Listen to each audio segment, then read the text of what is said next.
We are live and ready when you are, Mr. Mayor.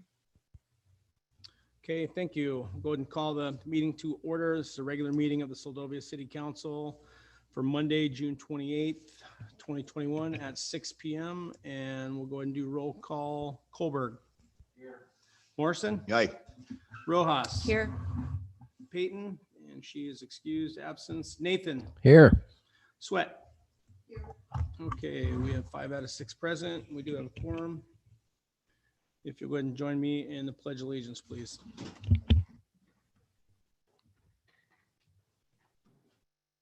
Pledge allegiance to the United States of America and to the republic for which it stands, one nation, under God, indivisible, with liberty and justice for all.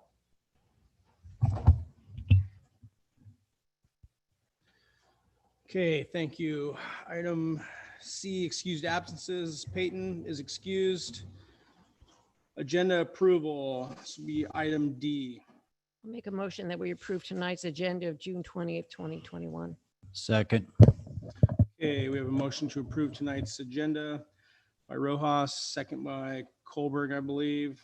All those in favor, Colberg, Aye. Morrison, Aye. Rojas, Aye. Nathan, Aye.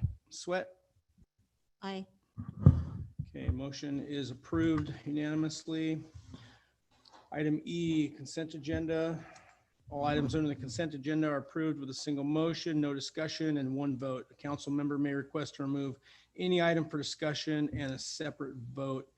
Before we do that, I know Heidi has a couple clarifications on the minutes for the June 14th meeting, I believe. Yes, thank you, Mr. Mayor. I did notice that there are 2 corrections that were needed on the minutes of the June 14th meeting. Goldberg needs to be removed from the roll call. It was done in the draft. He was added in, but he wasn't able to attend that evening. So just need to strike his name from the roll call. And then where it says excused absences, it has Goldberg, but beside it, it says none. So those 2 items need to be amended on the minutes, and I believe that means the consent agenda could be approved with the minutes as amended per those 2 corrections if that meets the council's approval. Okay, thank you, Heidi. Okay, so tonight's consent agenda will be consist of item 1, approval of the minutes of the regular meeting June 14th as amended, as the clerk just read, minutes of the special meeting for June 17th. And then item 2 will be ordinance introduction of ordinance 21-14. Does any member wish to remove or discuss either of these individually at this time?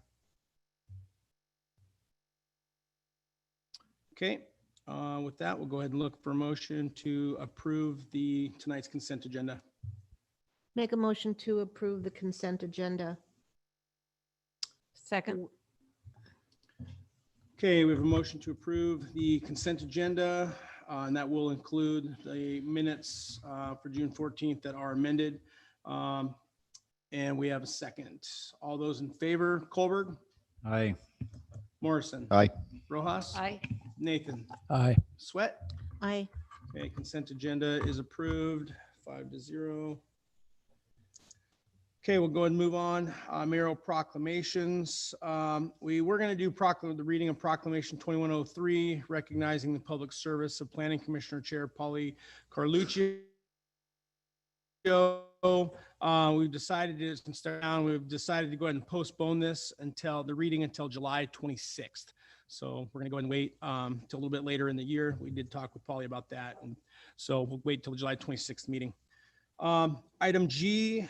Public presentation, prior notice, we have none.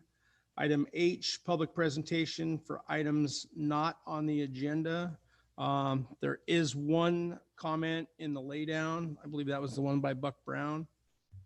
If you haven't got a chance to read that. And then does anyone else wish to speak tonight for items not on the agenda?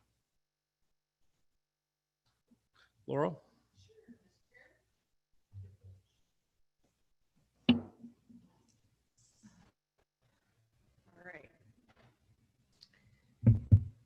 I think I reviewed the 4th of July schedule at the last city council meeting, but just want to make sure we're all up and running, of course, and ready for a great weekend. I don't know of any special events that are scheduled for Friday or Saturday, other than I am expecting that our local businesses will have live music going on. And then on the 4th itself, kicking off the day with the salmon shuffle, the pancake breakfast. Am I not on? Okay, the pancake breakfast, the salmon shuffle, the chapel's having the patriotic service at 10, then the parade, and we're going to make our way down Main Street. And if I could have, if you're willing, our mayor and Mr. Kohlberg and Mr. Nathan, if you were able and willing to join us at the flagpole at the harbor master's office, it'd be great to have our city leadership who are veterans join us in raising the flags this year. And Sarah and John Allardyce will carry flags in the parade, but we thought it'd be nice to have our elected officials who are veterans help raise the flags, and the theme is Celebrate Freedom. So we thought that would be a nice touch. So if you're willing, that'd be great. And then we will have the grandstand and the parade judging and all of those things, and honoring our honorary old crab. And I don't know that anybody knows this, but I think that she's well deserving of it. And as she's getting ready to move out of Soldovia, it's a perfect fit. So hint, hint. I think our chamber president was letting her know that that's honors coming her way. So looking forward to that. And hint, hint, Paulette Carluccio, hint, hint. So, and then we will also be mentioning our Citizen of the Year for 2020, who was Christine Brandon, and she'll be in the parade as well. And again, working with the city and the tribe and other agencies to have fire EMS equipment in the parade. And then lots of people just do bikes and floats and walking decorated items. The chamber, the Soldovia Village Tribe will have bike decorating on Friday afternoon, the annual decorating time down at our warehouse or garage down there. And then those kids then ride their bikes in the parade. And then after that, we've got rubber ducky race, concert in the pavilion, kids games, foot race from Pearlie's to the Linwood, I've heard. So it's called the Chum Run. So we have the Chum something, and we have Salmon Shuffle, and then the Chum Run. So keeping with the theme. And then otherwise after that, we've got kayak races in the harbor, and maybe I've heard possibly some folks gathering at the beach for a picnic, a little celebration out there. And there's a possibility of some extended live music throughout the day. And those are just to be determined by those coordinators. So those are things I know about the 4th of July. Hope to see y'all out there. Or if you're hiding at home, I understand too. So thank you. Thank you, Laurel. Laurel, before you sit down, what time is the flag raising? The parade starts at noon. It starts at the place of the Fuel and Lube. In Soldovia, it's a good 10-minute walking down the street. We always loop around down here, turn left at Soldovia Village Tribe, before Soldovia Village Tribe, loop around, go around Andy's, come back, so people see it a second time. And once that has happened, once the front has gone through, then that stops there. And then we do the flag raising with the national anthem, and we will have a trumpeter from the Kenai Peninsula brass band playing the national anthem. Cool. Okay. Thank you. Yeah. So don't be like Dr. Reynolds and go out to the airport just before you're being named as the honorary old crab. He went out to count planes and missed it. So don't miss it. Okay, thank you, Laurel. Anyone else online or? I'm not seeing any hands raised at this time, Mr. Mayor. Okay, thank you. Okay, that'll take us to item I, Committee and Advisory Board reports. As far as I know, we have none, no changes to that. Okay. And that'll take us to item J, Administrative Reports. Finance report will be in the laydown.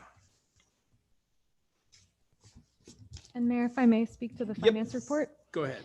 I did not have the chance to review the finance report itself before it went out and hit the press. And so afterwards, I noticed that the general fund overview page on the expenses, it doesn't reflect some of the expenses in the report, including the unfunded COVID department or class item, which is $92,988,000.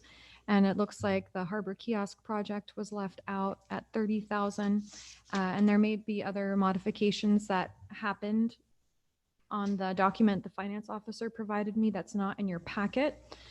And so you'll see this in the manager's report and in the finance report narrative that we're working on a new presentation for the city's finances in a way that's more digestible and relatable to council than many pages in the packet just showing the expenses per month. So we're going to work on a new format that'll make that information more comparable to how the city was doing last year, as well as the finance officer providing any trends or one-off scenarios that have influenced the city's spending. It would be great to have a more digestible format. So it would help eliminate possibly missing reflecting certain classes in the report documents itself is my hope. So I just wanted to draw that to council's attention that the information in your packet that summarizes the general fund expenditures needs to be updated. Thank you. Okay, thank you. Any member have any questions or comments on tonight's finance report? Yeah, if I might, Mr. Mayor. Yep, go ahead, Pearlie. I see we're still at 30,000 on the kiosks. So we're not including labor into the cost of the kiosk? Labor is included in the cost of the kiosks. So the last 5,000 we appropriated took care of finishing the electrical and the labor it took to bury the cables and all that stuff. That was under $5,000. Good, thanks. Mm-hmm. Okay, thank you, Pearlie. Anyone else have any questions or comments? Mr. Mayor. Yeah, go ahead, Vivian. No, I would just like to say I will appreciate having a different format to be looking at our finances through that isn't so lengthy. And anyhow, I appreciate the new concept that you're going for. Thank you. Thank you, Vivian. George, you had a question or comment? Yeah. Rachel, if you can talk to me a little bit about the shape of this curve here of the revenue. Big fall down after October. And I assume that's because of the sales tax or the tax season, end of fiscal. What? Through the mayor, council member Nathan, I could look into that and get back to you on the trends. Okay. And then the finance officer will be at the second meeting in July to give a overall analysis of the city's standing in FY21, so we can get you the answer to your question then. Okay. And then of course we got another peak there in April, and I assume we're in the same position as far as explaining that. Yes. Okay.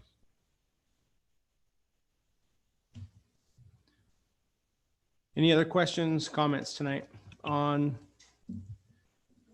the finance report? Okay, we'll go ahead. Chief of Police report. That's in your packet on page 30.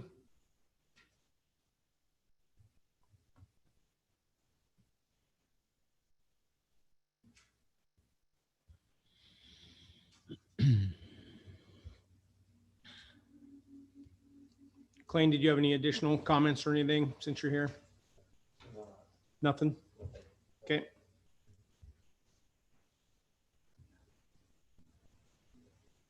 Any questions or comments for the chief tonight? Yes, Mr. Mayor. Yep, go ahead, Vivian.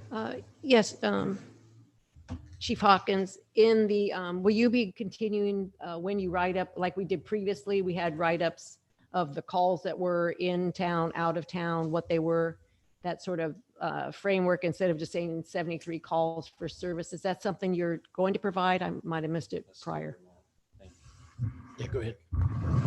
Yeah, they're sent in monthly to them, and we keep a track, so it goes into the city for records, but it is in and out. But I don't know why they're not put in. Maybe we'll do it at the end in the quarterly, but we're keeping track on everyone. Okay, so they are going to the city office then? Yep. This call, the date, the call inside the city limits, outside the city limits, whatever it might be, and it has a little abbreviation. Okay, all right, thanks. So maybe we can get that in our, yeah, okay, great, thanks. Okay, thank you, Vivian. Any other questions for the chief?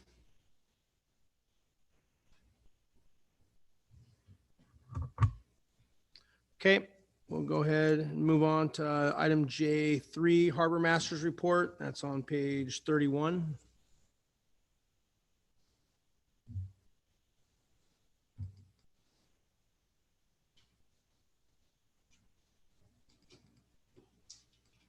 Any comments, questions on the Harbor Masters Report tonight? Mr. Mayor, Yep, go ahead. did we hire a harbor assistant? For some reason, I thought I heard that it was hired. Is that, Yes. okay. Okay, great. Any other questions or comments?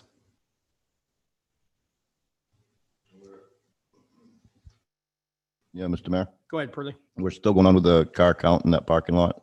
Is the harbor still taking care of that? Through the mayor, Councilmember Morrison, yes. Thank you. Okay, any other questions, comments on the Harbor Masters Report? Okay, we'll move on to item J4, Maintenance and Public Works Report. That's on page 32.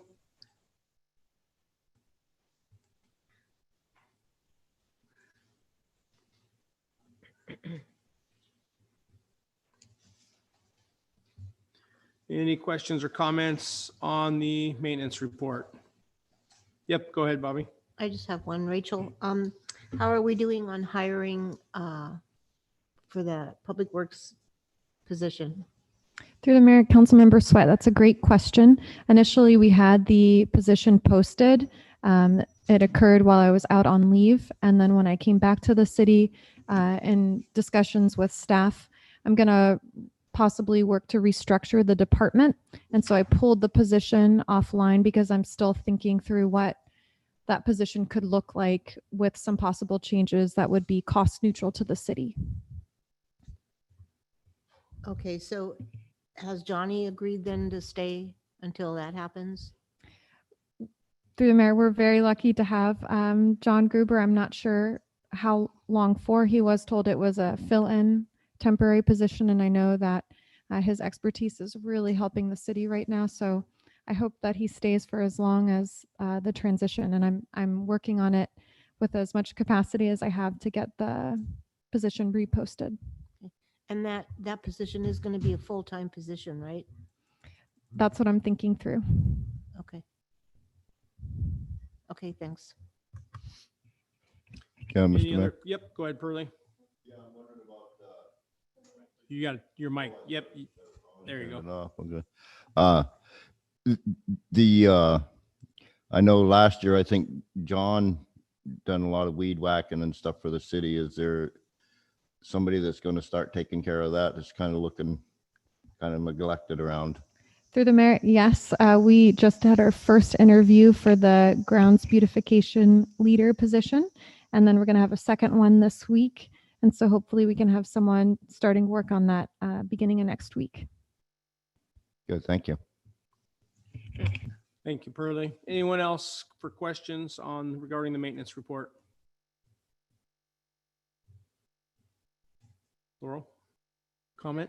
Just ask this question, but I did read the part about Anderson Way and that residents haven't reported anything. Did the residents know that the jetting had occurred? Were they asked to check?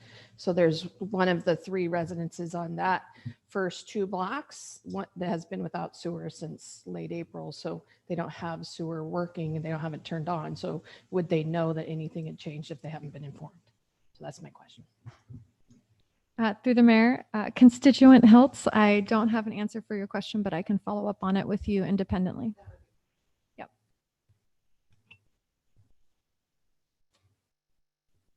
I have a quick follow-up on that for the city manager.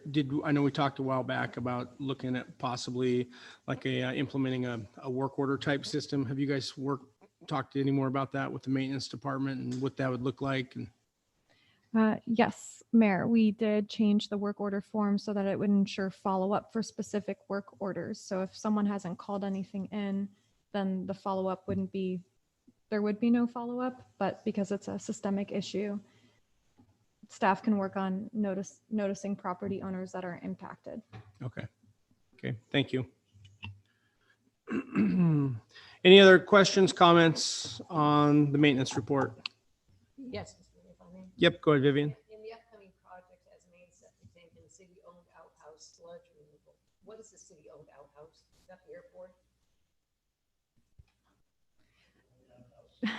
Through the mayor, Councilmember Rojas, we have the bathrooms out at Outside Beach, and they're quite full. And so I'm working right now to come up with a solution for how we can dispose of that waste, because the city doesn't really have a lift station or wastewater system that staff feels comfortable offloading additional sludge into right now. We're still needing to install the lift station pump at the beach lift station. So there's hesitation on putting a large influx of additional sludge where there could possibly be bottles in there. So that's referring to the outside beach bathrooms. And that's a high priority. If that's not addressed within the next week to 2 weeks, we may have to close that restroom if we can't come up with a solution. And then we don't technically own them, but we do manage the outhouses at the airport and Jackaloff Dock. Okay, because they are. Okay, so how about on the RV park? That's part of the And the having a RV pump. park, Okay, too. that's what the city takes care of, the RV park and the outside beach outhouses. And so we have an agreement for the one at the airport, because that thing is disgusting. I mean, that should be boarded up at this point. So is that DOT's or is that ours? That's the state's, and we're responsible for pumping it. Wow. And if we don't want to pump it anymore, then the state would remove it, is what I've been told. Okay, it's in horrible condition. Anybody walk in there would be putrefied to walk in there. I did, and it's awful. So I would hope that would be the state's responsibility, but it's terrible. And Jackaloff, I would imagine that thing is horrid also, but I mean, how much of that burden does the city want to take on? I mean, anyhow, thank you. You answered my question. Yeah, Mr. Mayor. Yep, go ahead, Burley. Yeah, it sounds like we don't have an option. We can't pump it. We have no place to put it. Didn't we work with SVT or SNA at one point on their waste treatment out past the dump? I've never been there and I don't know much about it, but I do remember a discussion at one point if we could do our waste up there.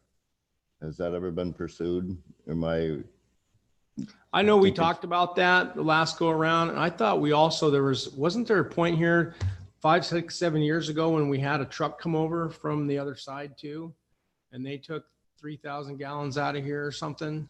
I don't recall, but I don't remember what happened either, but it seemed like there was maybe Laurel, do you have any input on that? Have you?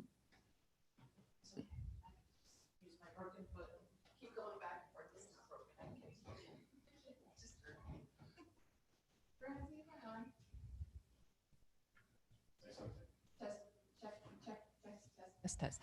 Okay. Seldovia Village Tribe does not have a pit, but they do have a septic truck. And Seldovia Native Association has a pit, and that is out by the old landfill, the second to last landfill. And so that would be a conversation probably to have with Seldovia Village Tribe about what availability exists with their septic truck. I think my experience has been that it's our boat captain who drives that rig. And so his availability in the summertime is pretty limited. I wonder if there's a way we could negotiate maybe a lease and have one of our maintenance guys drive it. I mean, I think Jordan probably obviously knows how to run a pump truck. So would that be an option of maybe breaking ground on a lease agreement? So I think the city manager would be able 'Cause to it- reach out directly to Crystal at the tribe and have that Yeah. conversation. Yeah, because I can't speak for that, but something needs to be done with these porta potties, and we need to step our game up on the trash out there at Jackaloff too. I go there several times a week and it's always full. got to be some kind of routine or schedule or something to maybe pick that up on a daily basis. I think at one point I heard that it was Layla's job to take care of that. Well, I thought garbage the out last there. thing we agreed to is we were getting rid of that trash can out there. But until we do it, something needs to be done, especially with bear season coming up.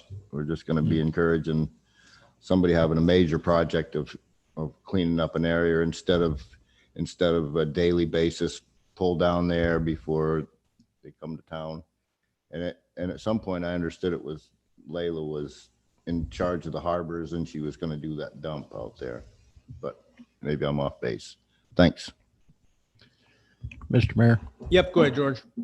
didn't we negotiate with SVT at one time about the leach field, and there was a substantial fee that was involved in all this? I know we had that discussion. Just for clarification, Seldovia Village Tribe does not own the leach field. Seldovia Native Association owns the leach field, different agency. SVT being a government and SNA being a landowner. corporation. And so, so for sure, for the people in the village area who did have septic pumping in the fall, the last 2 falls, it's a substantial cost for sure. Mayor, if I may, Yep, go ahead. I know I appreciate council's concern, and I do see this falling within administration. So I will come up with a solution, and I'll share with council what that solution is. But just know that there's a chance we may have to close the restrooms if we don't come to a solution. So I will report back what happens. And that porta potty at the airport has been, I don't think they've pumped it 3 times since it's been there. It's always been just a not very good situation. Yeah, I would agree. I mean, it's the same thing. You got 2 things that are going to happen. People are either going to do their business on the ground, in the bushes or in the woods, or they're going to be responsible if they can and go where there's a public restroom. So, but I agree. I mean, the condition of all of these are pretty rough and have been for a number of years. I mean, way before your time. So you've just inherited a messy problem. So, but it's something I agree with Pearlie. I mean, it's time. We got to step our game up and either get rid of these things or we have to figure out a way to service them. So this is just a can that's been getting kicked down the road for many years. But we used to have a regular outhouse at the airport. Okay, that seems kind of primitive, but when the hole gets full, you fill it up and you move the thing over and dig another hole. And we don't, that might not be the best solution, but it's a better solution than what we got right now. Yeah, Mr. Mayor. Yep. Go ahead, Pearlie. I think we've got to figure out a way to keep these porta potties. We've got to figure out a way to clean them up and get them pumped. I think it would be a real detriment if we abandon them. I think we need that service for the community. We have a lot of people come in out of here, and if we don't have them porta potties, I think there'll be a standing line down at the harbor and probably one in front of my house to waiting to use the restrooms. We need that extra space and to even think about shutting the one down at Outside Beach. Wow. That would be a pretty tough one. So we need to come up with a solution, whether it be go to the expense and bringing a pump truck over here and having the pump truck go back with it and dump it somewhere over there, or figure out a way to negotiate what's going to be cost effective, negotiate with SNA to use their pit, negotiate with SVT to use their truck, or talk to the state. Maybe the state will help us out. Maybe there's some kind of funding through the state that they would see that we're in an emergency. Our lift station is down. We have a situation that is unsanitary. It's not healthy. It borderlines on crisis, as far as I'm concerned. I would hate to get caught short out there by the airport and try to make it into town. I don't know. Wouldn't be fun. Thanks. All right. Well, I think, Rachel, you've probably heard enough on that one. It's obviously it's going to work itself to a pretty high priority when all these are full here and we're starting to have problems. So yeah, if you could prepare something or do a little bit of research on that and see what it's going to take to come up with a plan to get that fixed or solved in one way or another. Mr. Mayor, Yep. Go ahead, George. just one more thing. The lady, she and her husband bought the Zeldovia Suites right across the street there. Apparently is just recently retired from the Village Sewer and Water Commission. Worked for the state for a number of years. Just in some informal conversations, she said that there's quite a few programs available that we might be able to use. Maybe we can introduce her to you and you guys can have a chat and see if there's a direction she could point us in, maybe. If that. Yeah, it might be one more resource. Yeah, Mr. Mayor. Yep. Go ahead. Just real quick, I think research into the ferry too, if they would even haul a truck full of waste.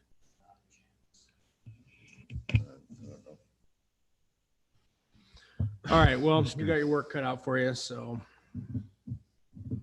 we'll let you do your job on that one.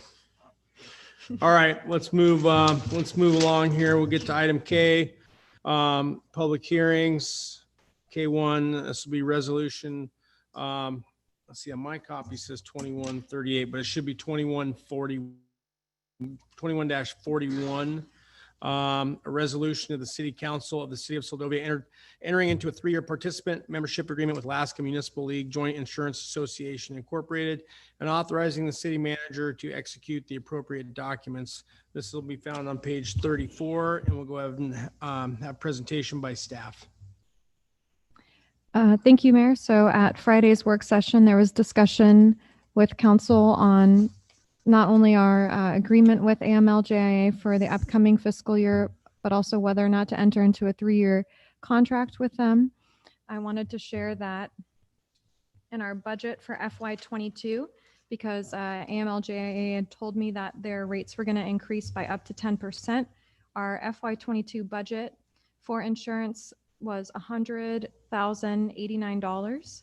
If we enter into the 3-year agreement with AML-JIA, our total would be $96,776. So we would be falling underneath what was budgeted for general liability, auto insurance, police professional liability, and other coverage provided by AML-JIA. And if we don't enter into a 3-year agreement, our total would be over that, about $102,000. And so I know that the executive director who spoke with you on Friday, Kevin Smith, is online and has a presentation prepared for the council. Good afternoon, council. This is Kevin. Good afternoon. Thank you for joining us. I think my approach here will be to talk a little bit about what the pool is and then how you guys fit into it. So in 1988, actually in 86 or so, cities were having a terrible time getting coverage, and they approached the Alaska Municipal League and say, you know, as a individual community, we have the right to self-insure, but individually, we don't really have the wherewithal to self-insure. So what we would like to do is get together as a group and self-insure as a group. And the legislature discussed it and say, okay, that sounds like a good plan. And they blessed it. And that's how the Joint Insurance Arrangement Statute, AS 2176, was born. And since then, since 1997, Seldovia has been a member of the pool. And so what I would like to do today is kind of just go through some of your history with the pool and talk a little bit about the various, your experience here and answer any questions that you might have. So let me start with, what is a pool? A pool is like I said, it's a self-insurance program for cities, boroughs, and schools. So it's not an insurance company. By definition, it's not an insurance company. It's a self-insurance program. So it's like you're self-insured, but you're sharing your self-insurance with 156 other municipalities and school districts in the state of Alaska. And as I said at the work session, that includes the city of Homer, the city of Ketchimack, the city of Soldotna and Kenai, the Kenai Peninsula Borough and School District, and the city of Seward, to name a few.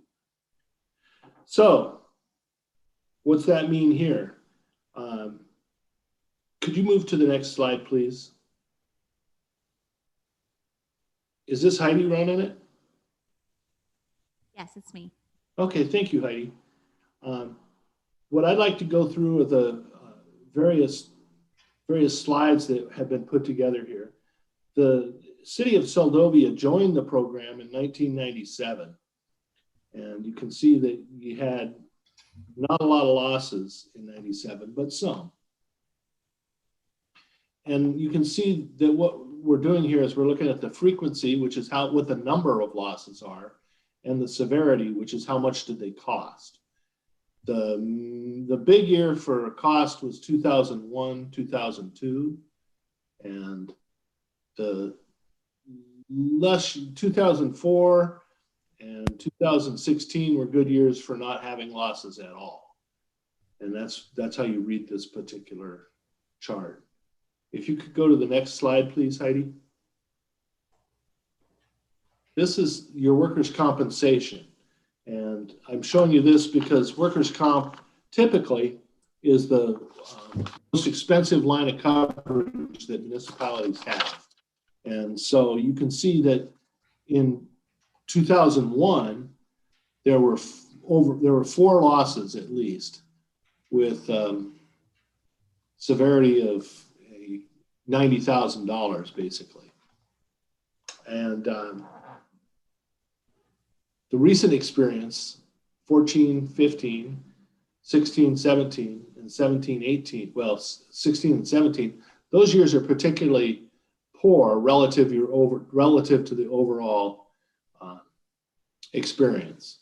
And so one of the focuses that the staff that I manage has is to try to minimize the losses that you have. They give you advice on ways to reduce your costs and reduce the frequency and severity of your losses.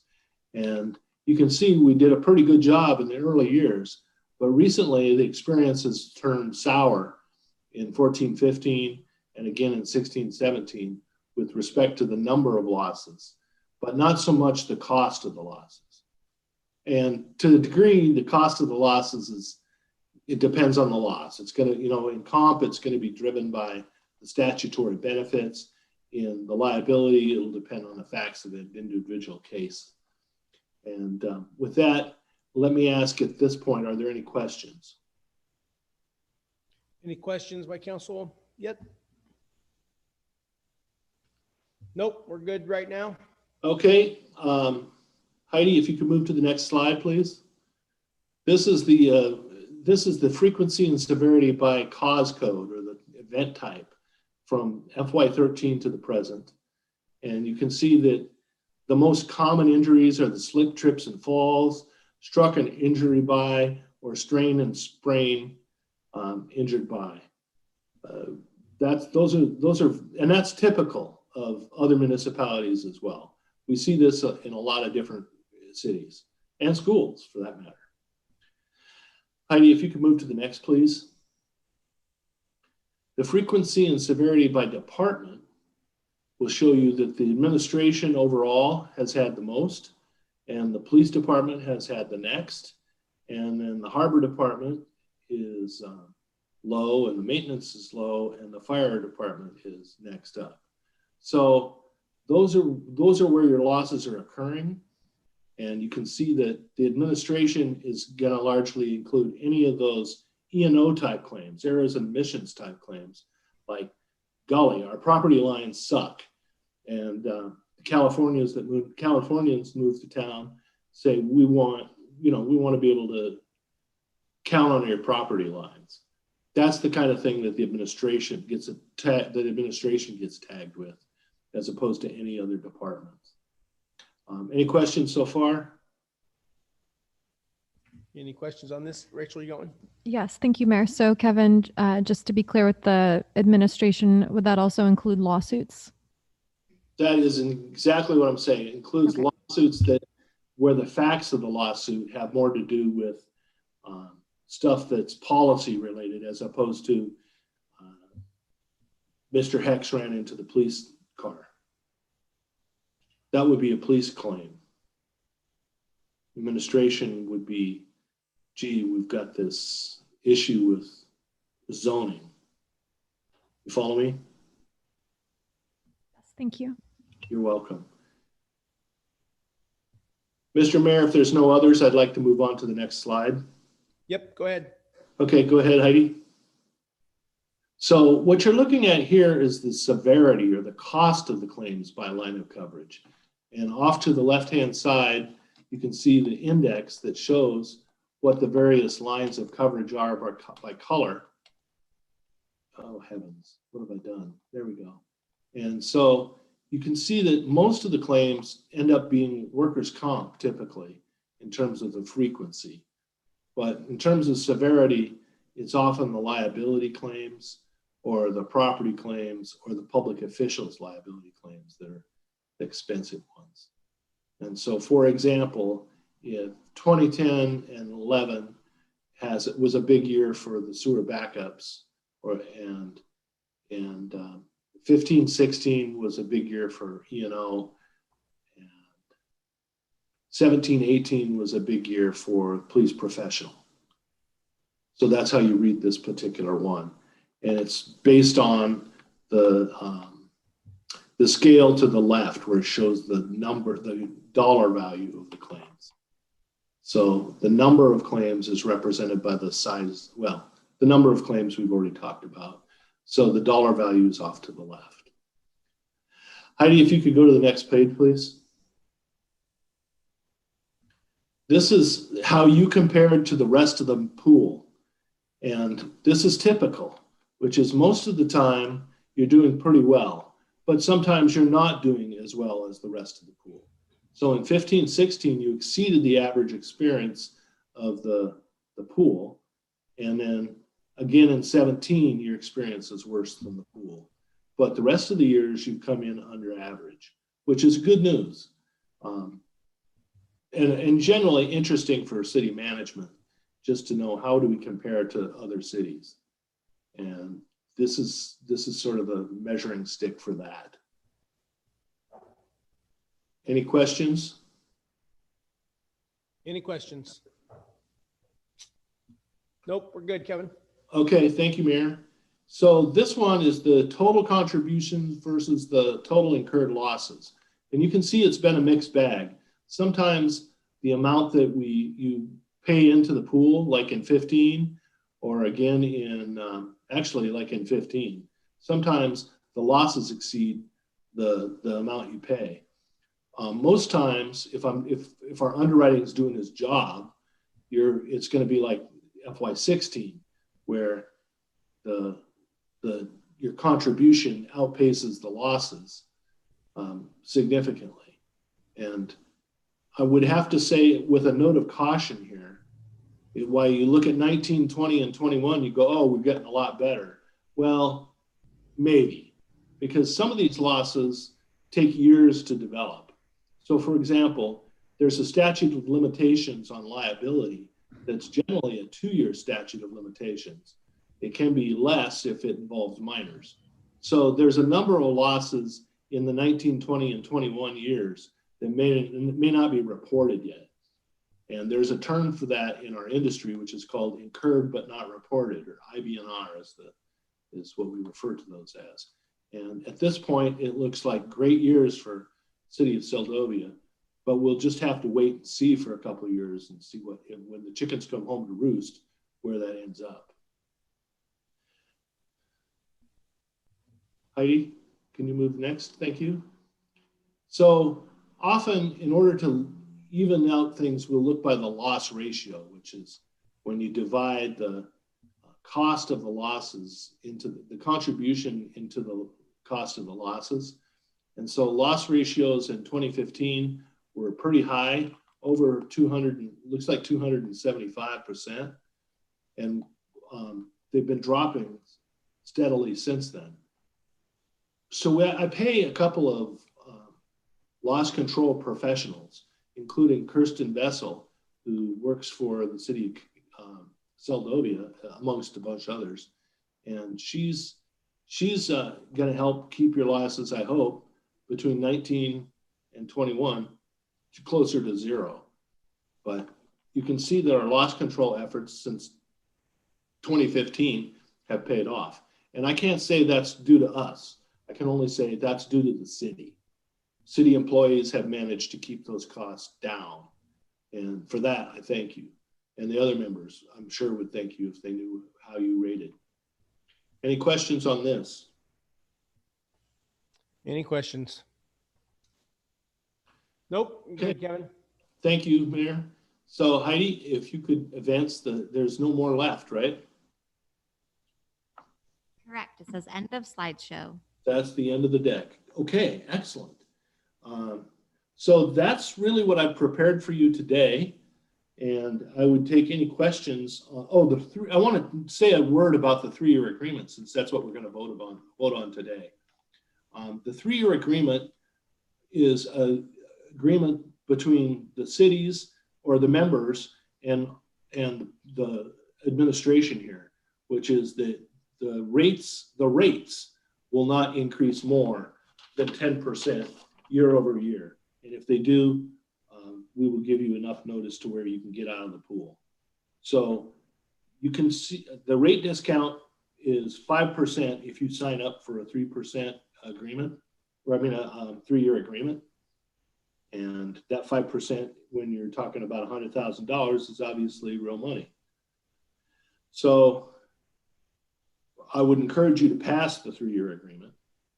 If you pass it, that's one of the things that kept your rates down this year.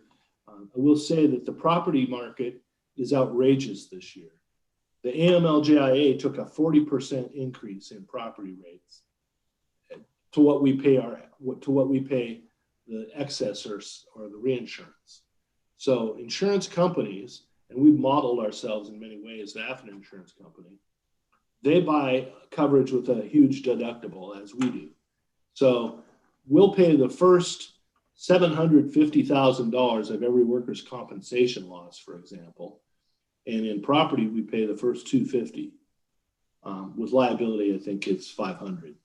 So we're paying we've got a significant amount of skin in the game, but that's the deductible, if you will, that the pool takes.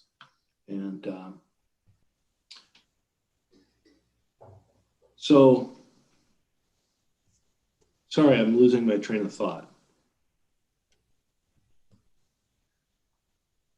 So with that, let me just say that I appreciate your membership. If there's any questions about how this program works, I'd like to address those. But the 3-year agreement is saving your bacon at the moment, because the property pricing is based on nationwide trends as well as our own trends. Our own trends have been pretty good. We're not in the naughty list as far as our excess carriers are concerned. But as far as as far as excess carrier is concerned, we're still on a good list. But the major markets that we buy our excess coverage from, they're looking at hurricanes and wildfires in the West and stuff like that. And so my bill for excess coverage, like I said, we pay the first, I want to say $500,000 for property. My excess coverage is up 40%.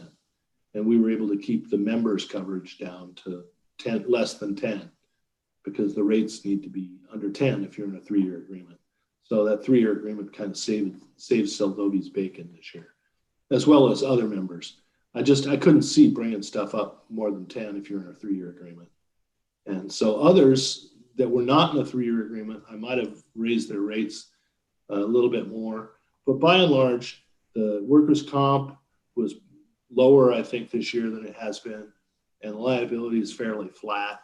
So we felt like we could pretty much get as much as we could get with the property. But we have to feed it from the surplus. Well, surplus is an old term. Now it's called members' retained earnings. So the excess at the end of the year, the members' retained earnings, is what's feeding the overall policy. With that, I'll answer any questions. Okay, council, any questions for Kevin? Yeah, Mr. Mayor. Yep, go ahead, Pearlie. We touched base when you were speaking with us before about incentives for getting that 10% a year dropped. I see 2019, 2020, 2021. You said eventually maybe there's some chickens going to come home to roost on that, and that'll change as far as, but is that one of the incentives if we don't have a bunch of costs, does that allow our costs to go down? Is there other incentives we can do, safety programs, safety meetings, anything of that nature that can help our rate to drop back a little bit? All good questions, Pearlie. Yes, is the answer. So as far as the property goes, the losses are not that frequent, so you have to kind of pay your own way on those. But when it comes to things like workers' compensation and liability, we have what we call an experience modifier, which is calculated by our actuary. And he takes a look at, say, Seldovia's exposure relative to the pool's exposure and says, what is the expected percentage of losses in liability that the city of Seldovia should be having? And then how do they rate relative to that? And as a point of comparison, in FY22, your liability, I'd have to look this up, but I would say given the pricing, you're doing better than average on both comp and liability, which is good news. And so that's the experience where it affects you. But there's these other programs like activities-based standards that we will reward members that jump through the following hoops, whether or not it actually reduces the losses. And those programs we consider the loss control incentive plan. And Seldovia has not been involved in the loss control incentive plan, but that's something that you could get involved in, and that could save you up to 5% of the overall price. So on a $100,000 bill, we're talking about $5,000. You know, it may be worth it. It may not be an enticement enough for the city to do. But in general, if you think that losses are not only just the money that's going out the door, but also injuries to employees or citizens or visitors, you might want to take another look at what you could do to help with the loss control incentive program. So that's my answer to that question. Thank you. You're welcome. Yeah, thank you, Pearlie. Thank you, Kevin. George, you had a question? Yeah, Kevin, we're in a pool, obviously. That's what we've been talking about. So let's say we do a real good job controlling our problems here, but Soldotna, Kenai, Kachemak, and Homer all have a really bad year with a lot of losses. We're going to end up picking up the tab for that, are we not? Well, to a degree, we're all sharing in the experience. Exactly. But I'd say more profound is the loss of the overall market. That's what we saw this year, is that property pricing from wildfires in the west to hurricanes in the east, stuff that's national or even global, has a profound effect on the coverage that I buy with a big deductible. So right now in property, we're taking the first $250,000 of every loss, and we pool that with the rest of the program. And then beyond that, I pass it on to insurance companies. So it does matter. Their experience does have an effect on the city and does have an effect on the program. But it's muted to a degree relative to the overall program or the overall experience of the market with respect to access coverage. Does that make sense? Yes, it's yeah, it does. Okay, thanks, George. Any other questions for Kevin? Mr. Mayor, if I may. Yep, go ahead, Vivian. No question, but comments. Thank you, Kevin, for the graphs and the breakdown for the departments and the claims that you put forward for the council. I really appreciate that. It laid it out quite nicely, and I'm in full favor of 3-year participation membership moving forward. Thank you, Mr. Mayor. Thank you, Vivian.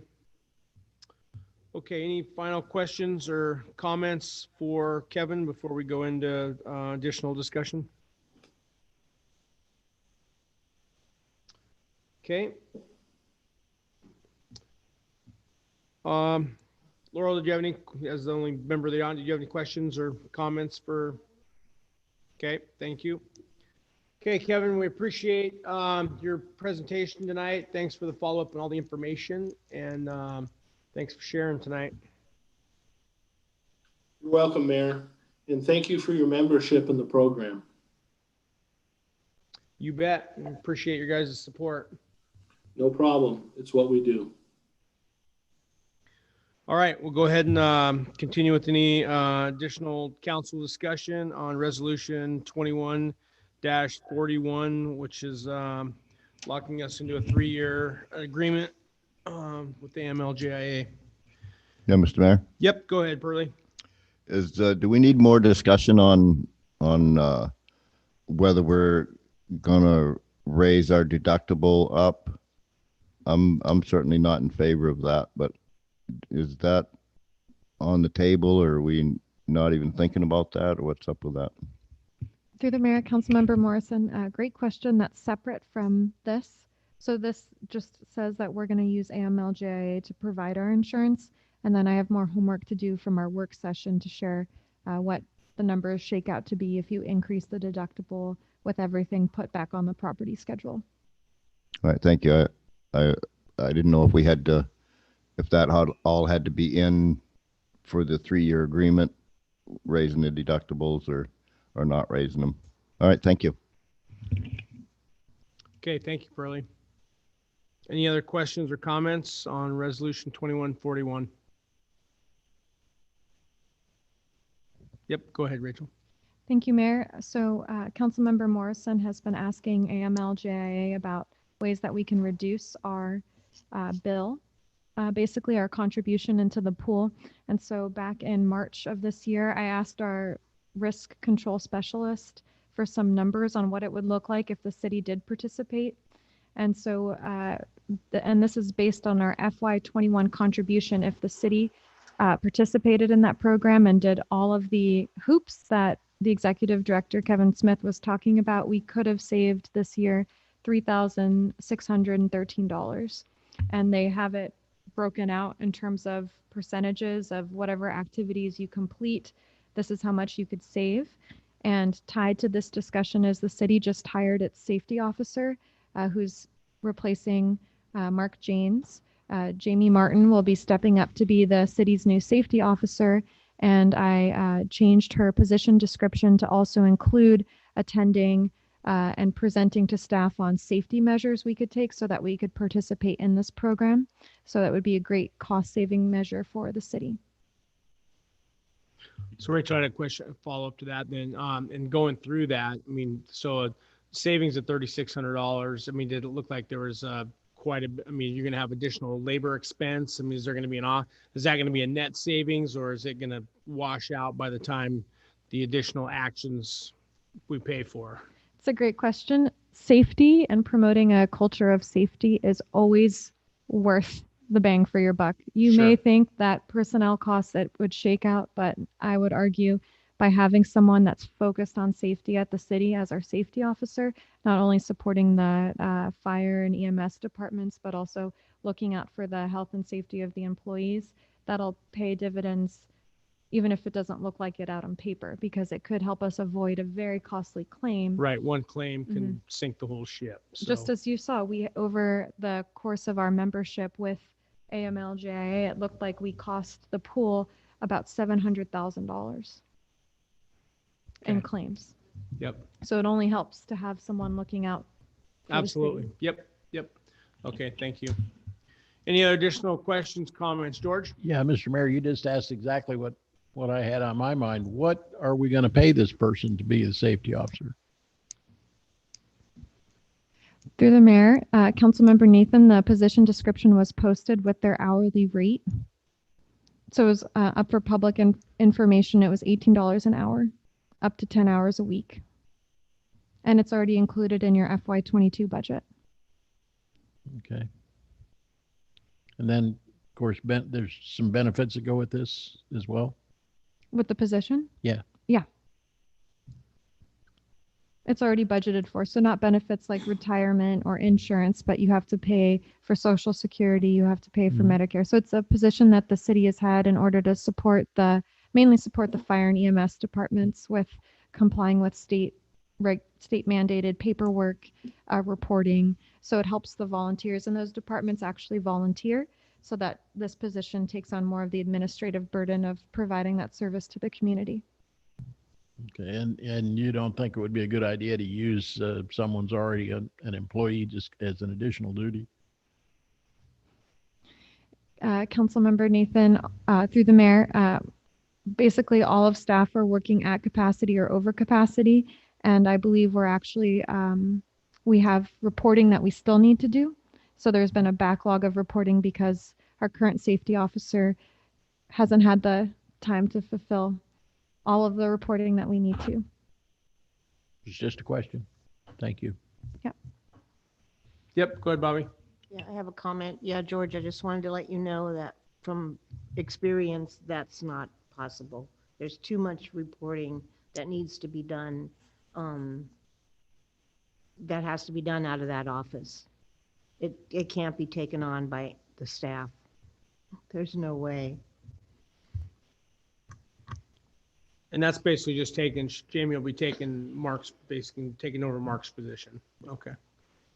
And now I can't remember. Was he funded at 10 hours then too?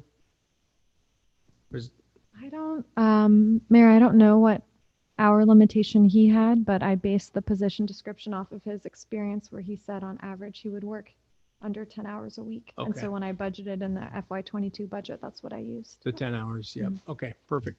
All right. Any other questions, comments on Resolution 21-41 before we go to public?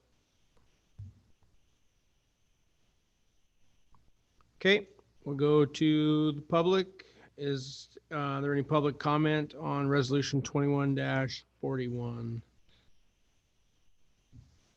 No comment from Laurel. That's a big NO. Any other hands? Have we lost all our online attendees on Zoom? Okay. All right, so we'll take that as a no on public presentation tonight. That'll bring item K1 back to council for final action. This will be final action on Resolution 21-41. Mr. Mayor, I'll make a motion that we adopt Resolution 2141. Second. Okay, we have a motion by Vivian, second by John. All those in favor, Colberg, Aye. Morrison, Aye. Rojas, Aye. Nathan, Aye. Sweat. Aye. Motion passes 5-0. Okay, appreciate everyone's discussion on that.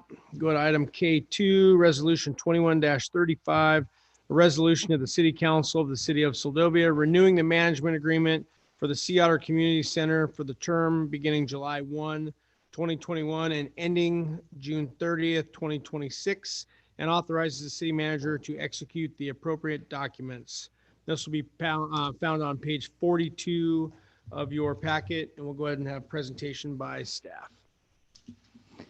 Thank you, Mayor. So this resolution was first introduced on the June 14th meeting, but then it was, I can't remember the terminology, postponed or tabled for discussion at this meeting so that staff could explore the possibility of having the CIRSA compensate the city for the commercial general liability coverage that the city provides the SOC as required with the city's contract with the borough in order to manage and operate the SOC.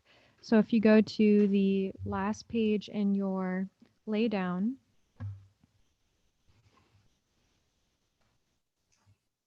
there is an email from the borough attorney sharing that they believe that the borough will support paying the $1,222 annual premium charged to the city from AMLJ for that coverage.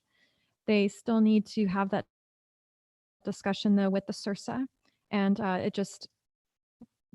the borough attorney's ending statement is, respectfully, I suggest if the council is willing to approve the contract subject to the borough agreeing to pay up to the $1,222 quoted premium for the contractually required liability insurance, then we could present the agreement with that revision to the assembly for approval on July 6th. So the resolution before you does not have that statement, but it could be amended to include that if a council member wished to also ask that the contract reflect the insurance cost. Okay, thank you. Appreciate that. Okay, open it up for council discussion. Mr. Mayor, if I may. Yep, go ahead, Vivian. Yeah, I'm in full support that we ask the CIRSA SOC to pay the $1,222 for the premium. Because I was in the beginning of this thing, I was the president of the board, but we never had any intentions that the city of Seldovia would take any responsibility other than the favor that they did to the CIRSA, which was run our payroll through for the borough. There was to be no additional expenses put on the city. And so I'm in full support that we ask the CIRSA to budget within their budget, which they've got it, to cover their insurance. We all pay the 0.75 mill rate out of town, in town, to help support the CIRSA and the SOC. So I don't see that why the citizens of Seldovia proper should be paying again a little bit more to cover their insurance. And I'm sure the board would be. I know when I was on the board, we asked the city, what do we owe you? And for some reason, we could not get a dollar amount. So I know they'd be in full support and respectfully respect that we ask them to pay for the premium. And that would be going to the CIRSA budget. Clarification. Okay. Yeah. So I am in full support of making an amendment to the resolution we have of the contract. Thank you, Mr. Mayor. Okay, thank you, Vivian. Any other questions or comments?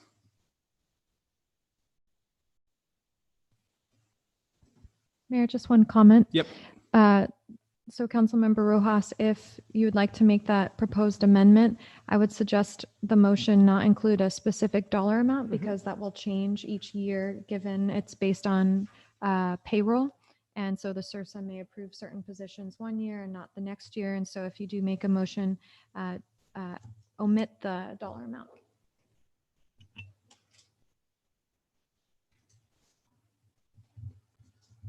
Okay, any other questions or comments on resolution 21-35 before we go to the public? Okay, we'll go ahead and move to the public. Any questions, comments from the public? None from Laurel. I see we have no additional online participants. So that means no hands. So that'll close public comment on resolution 21-35. That'll bring it back to the body for final action on resolution 21-35. And we would need a motion to get the main resolution before us. I'll make a motion that we accept resolution 21-35. We need to do that first and then Yep. come back with the amendment. Yep, that's it, Mr. Mayor. Okay, do we have a second? Second. Okay, we have a motion to adopt resolution 21-35 by Vivian, second by George. And do we have any further discussion on resolution 21-35? Yes, Mr. Mayor, if I may. Yep. I would go ahead, like to Vivian. put an amendment in this resolution, and that would be that the CIRSA cover costs incurred by the city providing liability insurance for the SOC. Okay, do we have a second? I'll second. Okay, we have a motion by Vivian to amend Resolution 21-35 for the SURSA to cover the cost for the insurance as incurred by the city with no specific dollar amount. We have second by Colberg. Any further discussion on the amendment?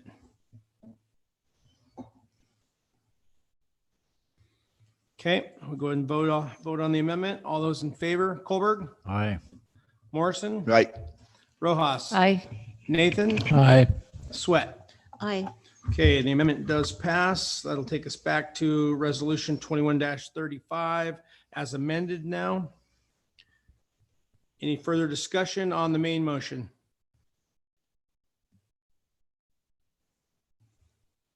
Okay, we will go ahead and vote on the main motion as amended. All those in favor, Colberg, Aye.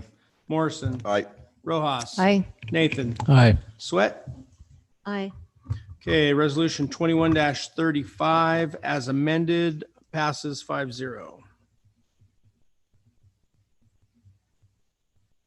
Thank you for the discussion. Thank you for the amendment, Vivian. I think that makes sense. Okay, we'll go ahead and item K3, Resolution 21-39, a resolution of the City Council of the City of Soldovia, further extending the disaster emergency declaration for the City of Soldovia, originally issued on March 20th, 2020, and ratified by City Council due to the impacts of the COVID-19 health emergency to September 30th, 2021. Presentation by staff. This will be found on page 64 of your packet. Thank you, Mayor. So the current emergency declaration that the city has in place expires June 30th. So bringing forward this resolution to Soldovia City Council would give the council an opportunity to extend the emergency declaration if so desired. The borough, I believe, is allowing theirs to expire. I heard the city of Homer is allowing theirs to expire. And so if council does not wish to extend our emergency declaration, you could just take no action on this resolution. But I wanted to make it very clear, and I'll read the last whereas in the resolution. Administration is uncertain if this assistance provided by the city, state, and nation may only be possible with an emergency declaration in place. If the emergency declaration expires and a declaration is needed in the future to qualify for financial assistance, the city can explore ways to either enact or retroactively enact an emergency declaration. And so I just wanted to make it clear to council that we can't guarantee that by not having a declaration in place, we would be excluded from funding. But the state set precedents because they didn't have one in place, and then they retroactively put one in place to cover the times when there wasn't an emergency declaration. And so I think the city could follow a similar procedure if that was needed to secure more COVID funding. So I just wanted to make that clear that if we do nothing and it expires and there's a funding opportunity we want to pursue and we need it, then we'll bring that before the council at a future date. Okay, thank you, Rachel. Okay, any discussion, or we'll take it to council discussion. Any questions or comments by council? Mr. Mayor, if I may. Yep, go ahead, Vivian. Yeah, then just- John, I'll get you next. Okay, thank you. Just to clarify, so if we do nothing, it doesn't leave us in a hard place. We can come back retroactively if something comes up and address it then, or not. Through the mayor, Councilmember Rojas, no guarantees. But if there was an opportunity where we could do that, because the state kind of set that precedent that they themselves were able to do that so that they wouldn't lose, I believe it was food stamp assistance, then we could try doing something like that for the city of Soldovia. So I just want to make it clear that we've been having this in place not only because there has been a pandemic involved, but because the financial opportunities that declaring an emergency and working with the state and borough have provided us. But if we don't have it in place, there's no guarantees. Okay, thank you. So I don't see the problem with keeping resolution or keeping it intact. Do you see any problem with keeping it intact under the books? Is there anything that is a problem for the city if we keep it in place? Through the mayor, Councilmember Rojas, what I've heard from community members is that by us having an emergency declaration in place, it could set a tone that dissuades people from visiting the community. I know that we've received phone calls from people or visitors asking, are there any restrictions to us visiting Soldovia? And so of course we answer, no, there's no restrictions, but I've been told from community members that it could allude to the city being less accessible to tourists. But from administration standpoint, just purely with the city, I do not see that. Otherwise, I would have presented that. Thank you. Thank you, Vivian. John? I was going to ask the same as Vivian, but is there any way to put it on the books that it's out, but we could bring it back in wording that can be revived if we need it, if there's a way to do that? Through the mayor, Councilmember Kohlberg, the resolution states that, so we have it there. And then of course we could add that to our website when we announce that the declaration is no longer in place. Yeah, and I would just a comment. I would agree. I think the state did set the legal precedent if something like this were to happen. I mean, obviously we're on a downward. COVID doesn't even enter my mind anymore. I know it does for some folks, but for me it doesn't. I want to get past it quicker than anything here. So, and it seems like everyone's starting to move on with life here pretty good. So, just my 2 cents is, yeah, I mean, if we're going to have emergency declaration in place, then I think it should be for something that's truly an emergency. In the past, I was fully in support of it because things were spiraling out of control, and there was everybody was doing it, and it seemed like the right thing to do and the smart thing to do. But now we're going full swing in the opposite direction. And I don't think at this point it's warranted, especially knowing that if something did change, that we could look at it again based on what the state did previously. So those are my comments. And Mayor, if I may follow up and Yep. just say that even though the emergency declaration is no longer in place, it doesn't mean that the city is recommending everyone follow CDC guidelines in regards to the pandemic, because we're still in the pandemic. It hasn't been declared as over. And so the expiration of the declaration does not end the recommended procedures that an unvaccinated individual or a vaccinated individual should follow based on the CDC.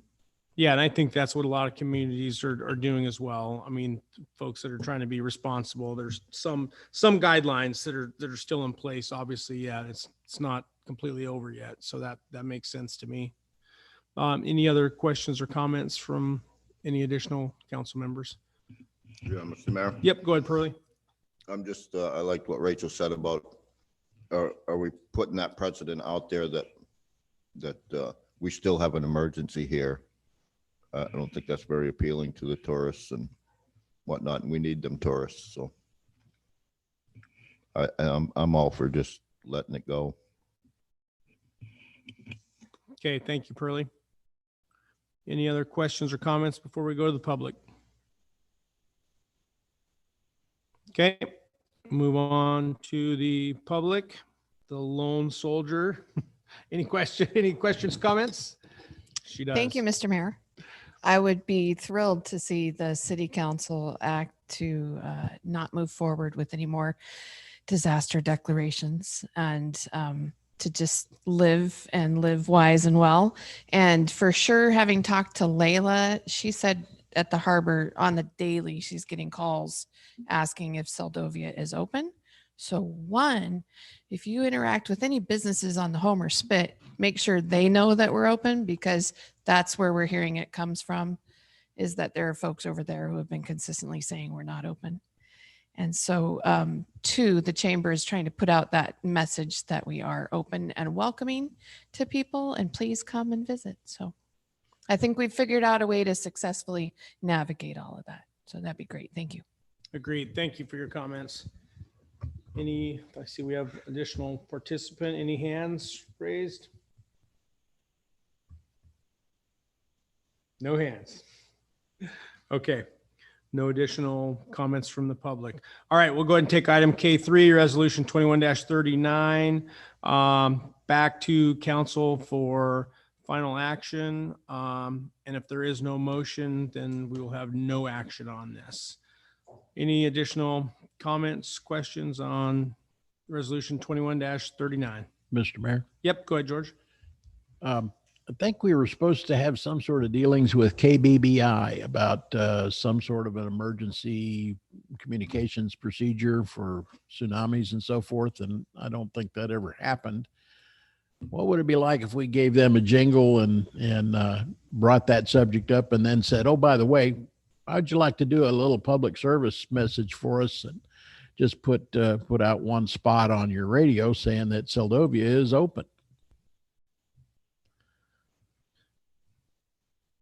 Yeah, and then maybe that we, similarly, we let our declaration expire as did Homer, and that we are open for business, just like everybody else is. Mayor, may I respond? Yep. So through the mayor, council member Nathan, the KBBI agreement was on your tentative agenda for this meeting, but given the limited capacity of staff, it's been bumped to July. But that agreement will come before council. And I think it was shared with council that we did discover the city owns a satellite phone, and council has already budgeted for the subscription of maintaining that satellite phone. So all the pieces are in place. It's just we weren't ready for this meeting, so it'll come before you in July.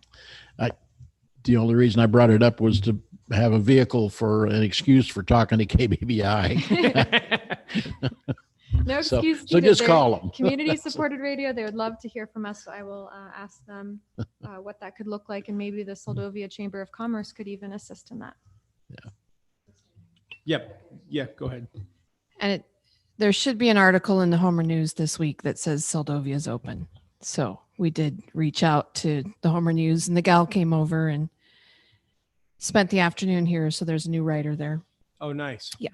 So Good. Did they come over and speak with Tribe then, or Chamber? She Tribe Chamber, two Right. hats, and went around town. And actually, she lost her wallet, and she cried her way through it at the boardwalk. But she knew her digits, and so she was able to pay for her lunch. Then she made her way to our office, and we discussed what had happened and discovered her wallet on the ferry. Oh, good. So she had people went down to the boat and got it for her. So she got that great experience of Seldovia problem solving, and I think it was overall a good experience for her after the tears part. So Good. Yeah, that's good news to have someone supporting us on the other side. Yeah, absolutely. Absolutely. Okay, appreciate your comments, George. Bobby. Yeah, I just have a comment. My personal opinion is I think enough people know Seldovia is open. Okay. Mr. Mayor, on that Yep. note, yes, I would totally agree. I think it's responsibility of individuals to actually do their own research and not listen to rumor on the Homer Spit. And so if it sounds like the Seldovia Chamber has made communication with the Homer Chamber and that they actually tell people businesses on the Spit, please don't tell your visitors that Seldovia is closed. It's not. Even if we have this on the books, Seldovia is not closed and hasn't been. Thank you. Thank you, Vivian. All right. Does anyone care to make a motion on resolution 21-39? Okay, I'm not seeing anyone jumping out on that, so we'll have no action on resolution 21-39.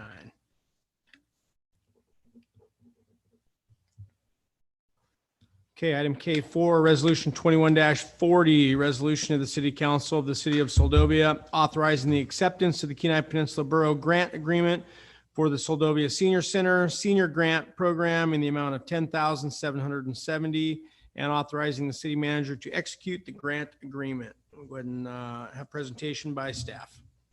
Thank you, Mayor. So this grant is not new. The city of Seldovia has benefited over the years from the Kenai Peninsula Borough, the state of Alaska, as well as federal funds that the state passes through in order to support the senior meals program. And in FY22, we're estimating that we're going to receive over $51,000 in grant funds for the program. And it's of a low impact financially from the city in order to help sponsor and run the program. out of the multi-purpose building aside from the utilities, because we're able to match grant funds through staff time and freight expenses and all sorts of stuff in order to make the program happen in Soldovia. So every time the city is offered a grant, it's a best management practice to have it accepted by council, because if we don't fulfill the terms of the grant, then we're responsible for paying them back. So I'm not sure if it's been brought before for acceptance from council in the past, but this is just a way of doing business so that the city sees that we're obligated based on the strings associated in the grant agreement for the $10,770. So happy to answer any questions. Thank you. Yeah, I do believe we have accepted these funds in the past through resolution, haven't we? I would have to double check, but these are funds that we've received annually. Yeah. Yep. Okay. Okay. We'll go ahead and take it to council for discussion. Any questions, comments on resolution 21-40? Yeah, Mr. Mayor, Yep. Go ahead, Pearlie. do we actually have a senior center, or is that, we're just calling this the senior center? Through the mayor, Councilmember Morrison, I don't know how that title came about, but it's on our grant agreement document that the borough provided us that they call it the Soldovia Senior Center. I was just trying to prepare myself. I got a birthday coming up. Every community has a senior center. Right. Bobby, questions? Yeah, Rachel, I was just wondering, are you planning on doing, in meals again anytime soon? Through the mayor, yes, Councilmember Sweat. If you look at the finance report too for this month, you'll see that the finance officer noted that we're going to be working on how to do a possible hybrid version of to go and in person. So it's on the docket to talk about. Do you have any idea of when that might, I just get a lot of questions about that. People wondering when that might be. Through the mayor, not yet, but we will broadcast it as soon Okay. as we know. Thanks. Mr. Mayor, if I may? Yep. Go ahead, Vivian. Yeah, I'm totally in favor of resolution 2140. It's one of these things where we talk about getting grants, and this is a grant that we've been getting at a very low cost to the city of Soldovia. If I'm correct, maybe we spend $5,000 on this program and everything else is grants. Is that correct? Approximately. Just get into our spreadsheet. Yes, I have the budget through the mayor, Councilmember Rojas. Let me just pull that So it's a up. program that's perfect. We talk about, like I said, getting grants. This program is getting grants and very little cost to the city. So I'm in full support. Thank you, Mr. Mayor. Thank you, Vivian. So Councilmember Rojas, to answer your question, the finance officer estimates 5% of her time goes towards facilitating the senior meals program. And so we use that 5% as a match for the grant funds, because one of the funds, the state grant, the city is required to match a certain portion of expenses. So our total expenses for FY22, we predict at $55,522. And then our grant our revenue for the program, we estimate at $53,912.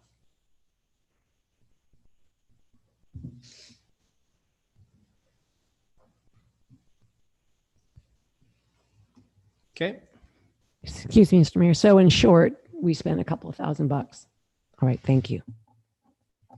Yeah, Mr. Mayor. Yep. Go ahead, Pearlie. Rachel, you mentioned some kind of hybrid program. So we're going to change the program up and encourage delivery instead of in-house eating, or? To the mayor, Councilmember Morrison, to be continued, the conversation. We haven't gotten that far yet. I think I would like to be more influenced in the aspect of people getting out and getting back together again instead of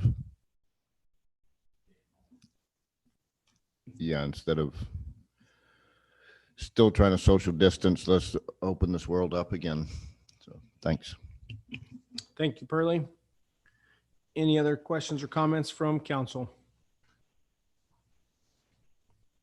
Okay, we'll go ahead and take this to the public. Anyone from the public wish to comment? Laurel is a no. Any hands from the Zoom world? None. Okay. We'll go ahead and bring it back to council for final action, and I'll just offer a comment. Yeah, I think this is almost a housekeeping measure. Just like Vivian had stated, we get this as an annual grant. This is a good grant for the city of Soldovia in a program that is widely used by many, many people. So I too would be in full support of resolution 21-40. Any other final questions, comments, or does anyone care to make a motion? I'll make a motion to accept resolution 2140, I'll second that. 21-40. Okay, we have a motion to accept resolution 21-40 by Sweat, second by Rojas. All those in favor, Colberg, Aye. Morrison, Yay. Rojas, Aye. Nathan, Aye. Sweat. Aye. Okay, motion passes. That is resolution 21-40, 5-0. Okay, I think we're just going to power through here. We've only got a couple short ones left here. This will be item K5, ordinance 21-13, an ordinance to the city of Soldovia, Alaska, repealing Soldovia Municipal Code, section 2.52.025, hours of work, presentation by staff. This is also found on page 75 of your packet. Thank you, Mr. Mayor. This came about after the recent adopted budget with the decrease in staff hours. It was realized that in our code, it actually states that the hours of work is 40 hours a week. I did run this through my clerk network in the state and pretty much unanimously received answers back that, or the answer back that it is not in their codes because it is an administrative decision or an administrative task. And so it seems like it's not going to be an issue for the city to remove this from their code.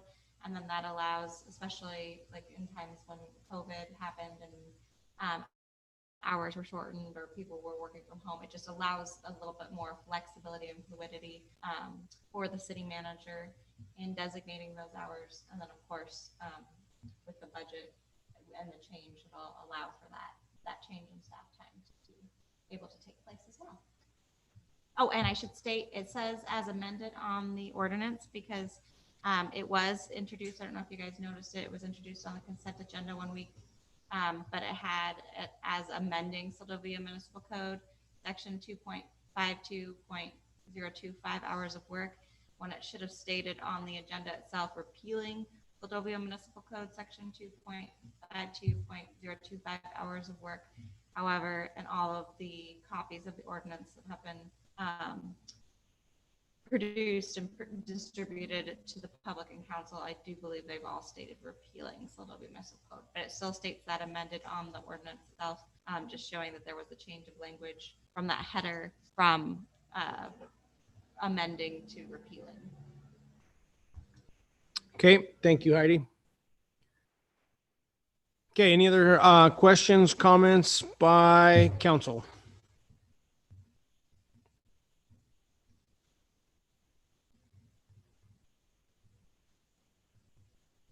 Okay. We'll go to the public. Any comments from the public on ordinance 21-13?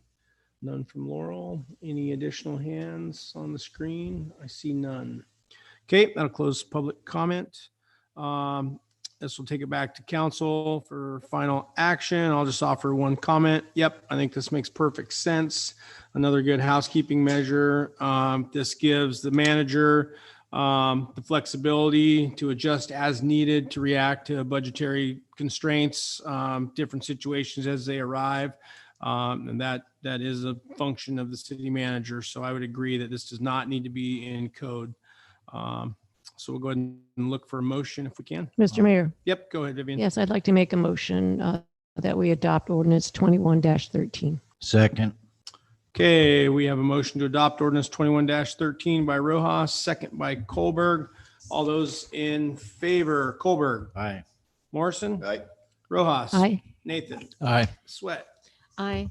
Okay, motion passes 5-0, and that is ordinance 21-13. Last one of the night, item K6, action memorandum 21-14, appointing Councilmember Rojas to represent the city of Seldovia with the Alaska Department of Fish and Game and community groups in promotion of the king salmon fishery in the Seldovia Slough. Presentation by staff or council, or by staff or council. Which one? Who wants to speak? Okay, thank you, Mr. Mayor. As stated, this is on, well, I don't have that page number on here. Interesting. Yeah, there was no page. That's why I didn't say anything. Oh, because it's in the laydown. Yeah, I it's in the apologize. This laydown, is that's in the fine. laydown. It shows a signature by Miss Friedlander, but not from the Mr. Mayor and Miss Rojas. But I have obtained those signatures. They both have seen the action memorandum. So I have that signed copy with me. And this came about, I think, a large part to do to the city's coordination with ADF&G and just trying to really promote and support that king salmon fishery and their smolt stocking in the Seldovia Slough. Councilmember Rojas has been a big supporter of this movement and has worked for many years with ADF&G closely and the Seldovia Advisory Council for Fish and Game. So is a great person to represent the city of Seldovia in this endeavor. And I'm sure she can speak more to that, but this would just allow her to continue representing the city for that initiative. Thank you, Heidi.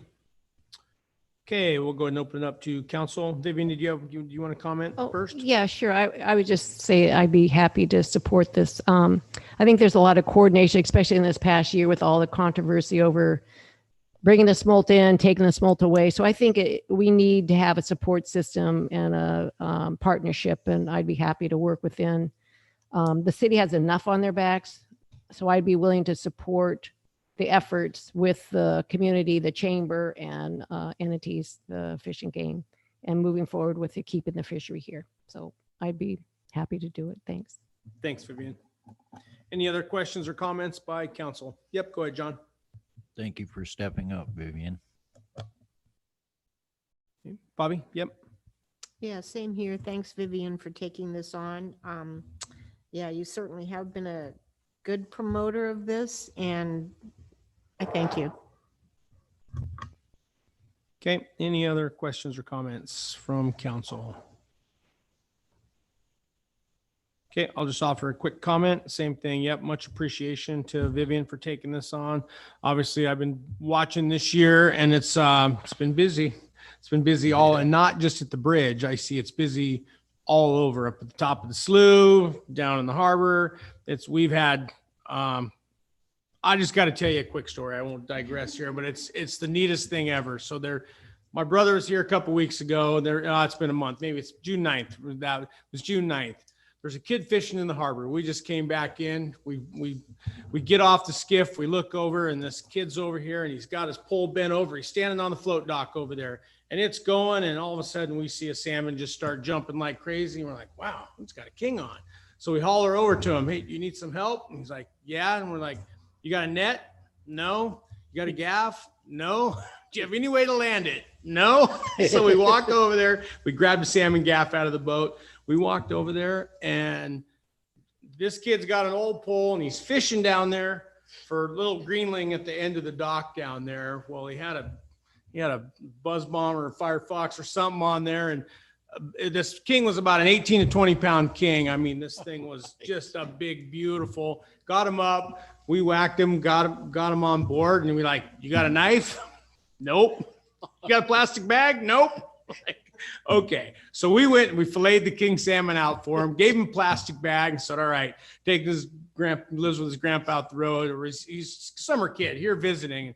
Said, "All right, take this. Your grandpa will be happy." And man, the smile on that kid's face. And then we're like, "What are you going to do now?" He's like, "Well, I'm going to go back and go try to catch some little kelp greenling down here." So that's the type of, it was just an amazing experience. Just one of those things that, you hope your kid or your grandkid can do that. And yeah, just kind of a special deal. So yeah, we've all talked about that. What a neat little fishery this is. So, yeah, just appreciate and gratitudes to everyone for helping promote this and keep this fishery alive in our community.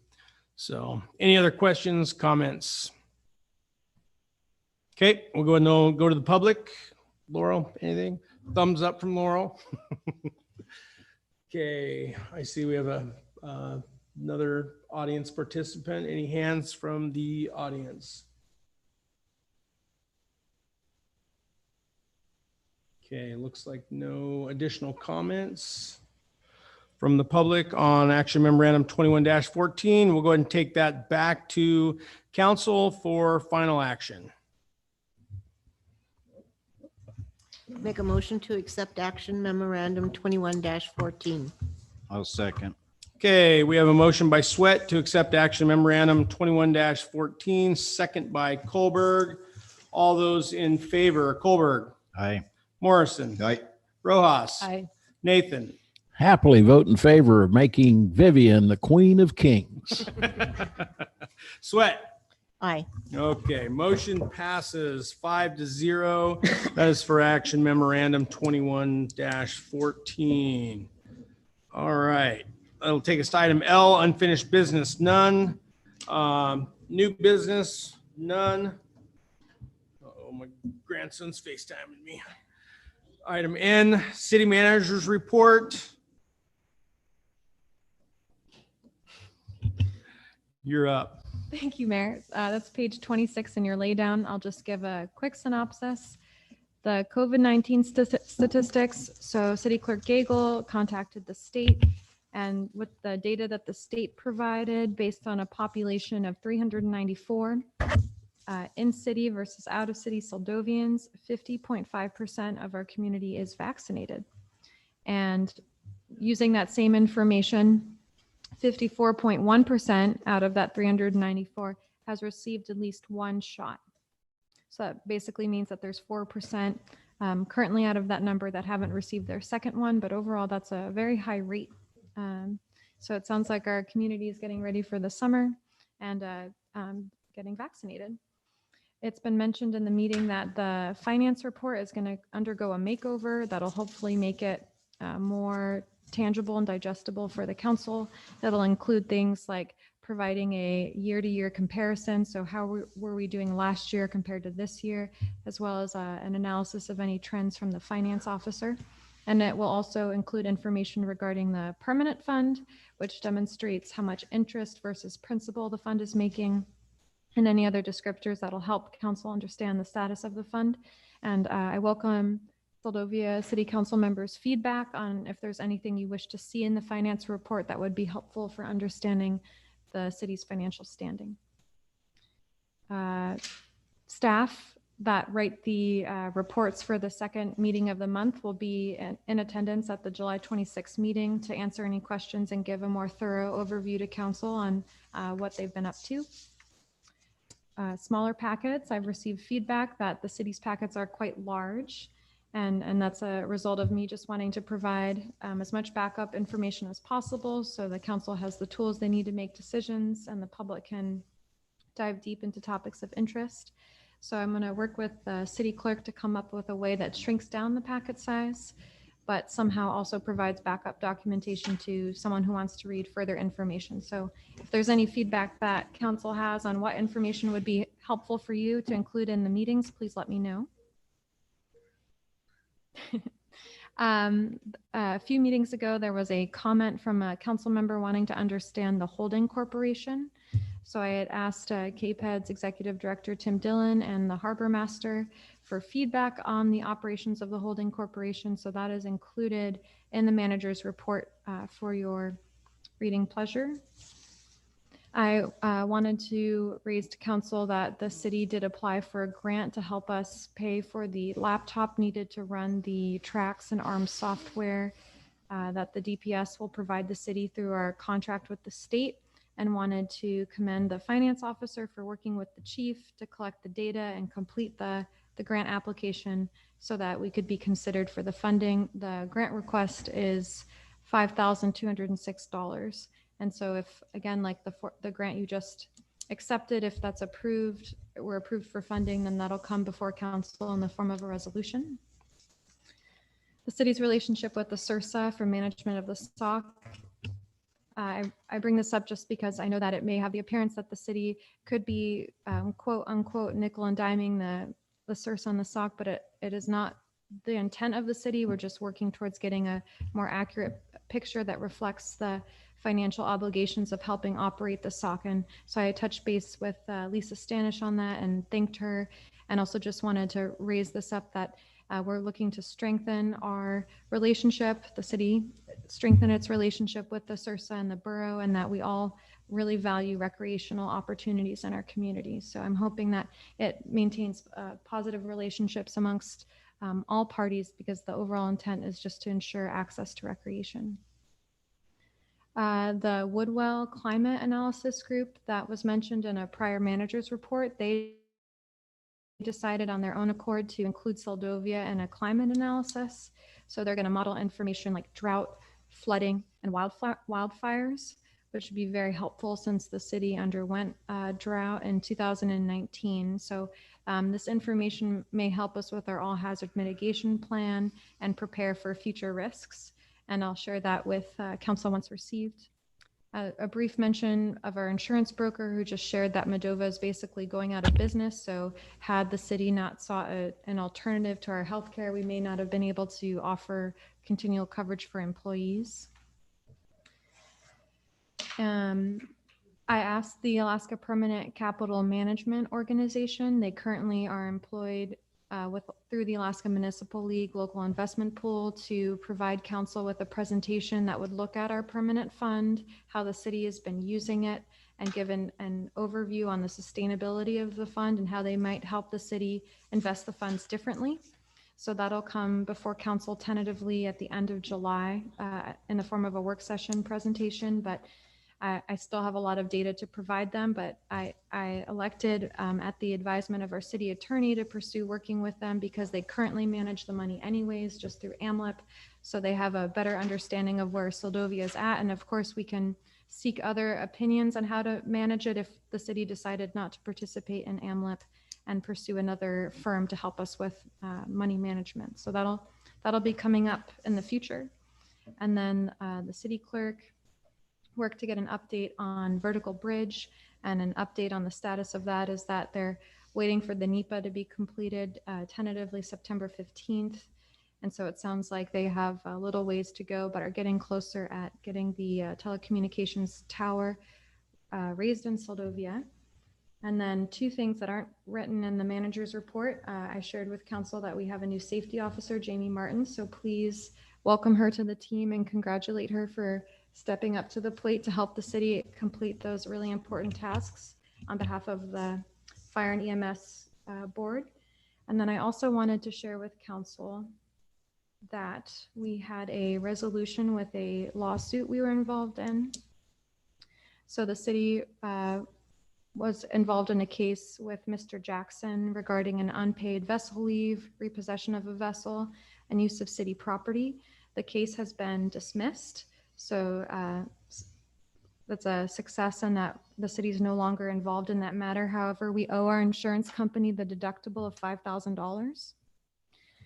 So it may be something that I still need to figure out where in our FY21 budget we may have the availability. Perhaps there's unspent harbor funds that could assist in covering that expense, but it's an unplanned expense in the FY21 budget and the FY22 budget. And our legal budget had about $2,000 left in it by the end of this year. And I think we've already spent that on other legal matters. So I may need to come before council again for permission to find another $5,000 to pay for the deductible of this case with our insurance company. So it's a success, but it comes at an expense. And that's all I had. I'm here for questions. Thank you, Rachel. Any questions or comments for the city manager? Mr. Yep, Mayor. go ahead, Bobby. Could you run that $5,000 by me again? Yes. So AMLJ contacted me June 17th and let me know that the PCM, I'm not sure what that acronym stands for in the insurance world. The PCM coverage that was in place at the time of the claim is provided above. You will notice that your general liability per occurrence deductible is $5,000 per claim. So anytime there's a claim filed against the city, if the matter is resolved, we still owe $5,000 in order for the insurance company or the insurance pool to kick in, covering the rest of the expense. So to come to the city's defense, our insurance pool paid $7,586 and our deductible was $5,000. So they had to pay over $2,500 on behalf of the city to settle or dismiss the court case. Okay, and you're saying the case was dismissed. We didn't have to pay anything else. Just the $5,000. Okay.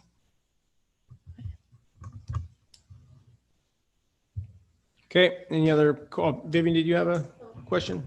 Yeah, or comment. Very nice report. You've been busy since you've gotten back. Thank you very much. Just to go, I mean, we ended up switching medical insurance for the employees last year, I think it was, and we thought we were doing a great deal, and now they're going out of business. So you can never really rely on great deals or what comes forward.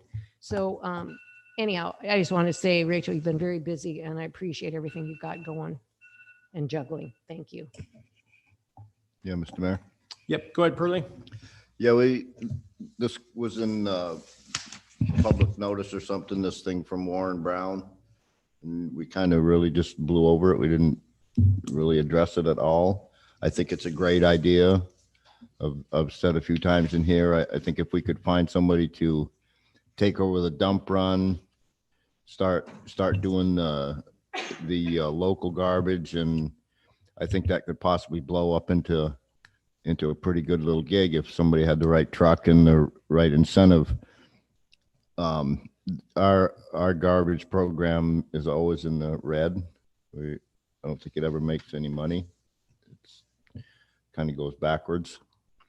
So I'm kind of interested in this, what Warren Brown had to say, and I hope we take it into consideration at some point. Thanks. Thank you, Pearlie. Any other follow-up questions or comments for the city manager? Okay, thank you for your report, Rachel. Appreciate that. Okay, we'll go ahead and get to item O, informational items not requiring action. The Soldovia City Office will be closed Monday, July 5th, 2021 in observance of Independence Day.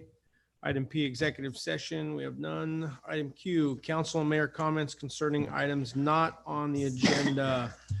Colberg. Thank you for coming, Laurel. Thank the public that was on, and thanks staff for all your hard work. I'm glad we took the hourly deal off the books. Some jobs I don't believe should be paid by the hour. Thank you. Bye. Okay, thank you, John. Morrison. Yeah, I'd like to thank everybody for the effort that's put into this council. I think we're doing a pretty good job.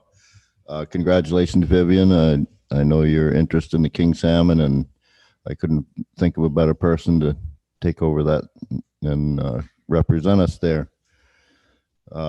Great meeting. Thanks. Okay, thank you, Pearlie. Rojas. Thank you, everyone, for your hard work you do for the city, staff, and council.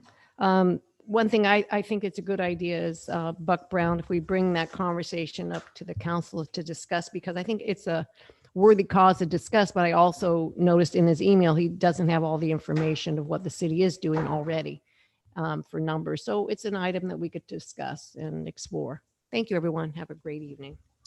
Thank you, Vivian. Nathan. Yeah, I appreciate everybody's hard work. Waded through another one. Also, I got a phone call from one of our constituents telling me about an airplane that was parked on the wrong side of the runway and so forth. He got pictures of it for us. We had the end number. I went out to see what was going on, and And the guy had, based on the conversation he had with the civilian, went ahead and moved his airplane back to where it was supposed to be parked, and contacted Klein about it. And he was able to contact the guy later, and had a little chat with him. So we are working on that problem. I want to tread real lightly going to the state about this problem, because they're going to want to fence off the whole doggone place, and we certainly don't want that. We just want to keep people off the runway and get them parked on the right side. That's about all I got. Appreciate it, George. Sweat. Yeah, thanks everyone for your hard work, staff and council. Thanks. Okay, thank you, everyone. Yep, same thing. Appreciate everyone's comments on all the items before us tonight. Thank you, staff, for the packet and presentation tonight. Our next meeting will be, regular meeting will be held on July 14th, 2021 at 6 p.m. And I will look for a motion to adjourn. Motion to adjourn. We have a Second. And we have a motion to adjourn and a second. Any objection? None. We are adjourned. Thank you, everyone.